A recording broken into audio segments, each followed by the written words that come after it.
Hey guys, all right, today we're going to be doing part 2 of our horizontal projectile lab. Everything you guys will need is on our warm-up table. All right, so we still have the same lab packet. So if you guys were here last time, you just want to grab your binders and take it out of there. You guys are also going to need a cup. Again, today's goal is to be able to roll the ball off the table into a cup. So obviously here we have 3 different sizes of cups. So you can kind of challenge yourself by using a smaller cup or a medium-sized cup. If you're not feeling very confident with your calculations, you can always use a large cup and then kind of switch it out if you're successful. Also, we have our marbles here. You guys know where to find the ramps as well as your meter sticks. So once again, grab your packets. All right, take that. And the goal to start up this class is to set up your ramp and table pretty much exactly the same way that you had it previously. All right, so what I told you guys last time is to take a ramp, set up on your table, try to have it so that the backside of the ramp lines up with this part of the table, the back part of the table. Again, if you didn't set it up like this, you just want to set it up as close to how you had it last time as possible. If you are not here last time, you can just partner up with someone just to kind of use our time a little more efficiently. So in our previous class, what we did is you guys set up your ramp. You grabbed a marble. You placed it at one particular point. You let it roll off. Right? It fell onto the ground. And then you measured where it fell on the ground. Right? To the edge of the table. Right? We found the horizontal displacement between the edge of the table and the floor. If you need to create another plumb bob, there's some string, tape, and paper clips. You can do so if you need to recreate that little marking on the ground. All right. So in our last class, we filled out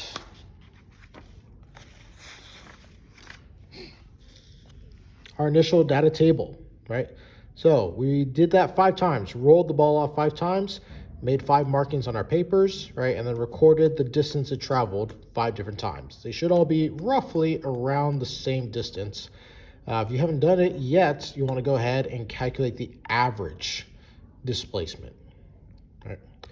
What you can do as well, right, is measure the height of the table, right? The displacement in the Y. How far did it fall in the Y direction? Now, obviously, we're not changing the table, so you really only have to measure the height of the table once, and then you can just repeat that here. All right. Now, the main goal of this data is to determine what is the horizontal velocity. All right. What's the horizontal velocity of the ball as it leaves the table? All right.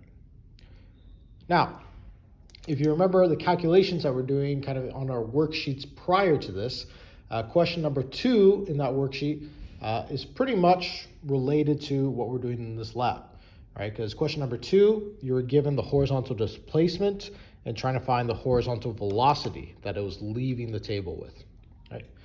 Now, once you know the horizontal displacement, the main challenge is you are going to grab one of these cups, right? Large, medium, small, right? Easy, medium, hard. Take one of these cups. Use some textbooks or some other materials, and the goal is to raise the cup up by about 30 centimeters or 12 inches, basically a foot, right?